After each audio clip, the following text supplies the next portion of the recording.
നമസ്കാരം. ന്യൂസ് കേരള പ്രധാന വാർത്തകളുമായി CK നാസർ കാഞ്ഞങ്ങാട്. കുവൈത്തിലെ ബാങ്കിൽ നിന്ന് മലയാളികൾ കോടികൾ തട്ടിയതായി പരാതി. വായ്പയെടുത്ത് തിരിച്ചെടുക്കാത്തവരെ തേടി ഗൾഫ് ബാങ്ക് കേരളത്തിൽ.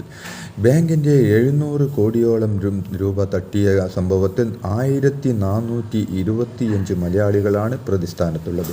ഇവരിൽ 700ഓളം പേർ നഴ്സുമാരാണ്. കേരളത്തിലേക്കും അമേരിക്കയിലേക്കും ഇംഗ്ലണ്ടിലേക്കും കാനഡയിലേക്കും വായ്പയെടുത്തവർ കടന്നുവെന്നാണ് കുവൈത്ത് ബാങ്ക് അധികൃതർ സംസ്ഥാന പോലീസിനെ അറിയിച്ചത്.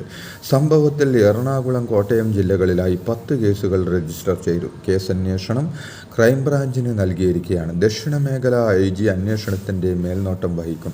2020-22 കാലത്താണ് ബാങ്കിൽ തട്ടിപ്പ് നടന്നത്. കുവൈത്തിലെ സർക്കാർ ഉദ്യോഗസ്ഥരായ മലയാളികളും മിനിസ്ട്രി ഓഫ് ഹെൽത്തിൽ നഴ്സുമാരായി ജോലി ചെയ്തിരുന്ന 700ഓളം പേരുമാണ് ബാങ്കിൽ നിന്ന് വായ്പയെടുത്ത് മുങ്ങിയത്. സംസ്ഥാനത്തെ വൈദ്യുതി നിരക്ക്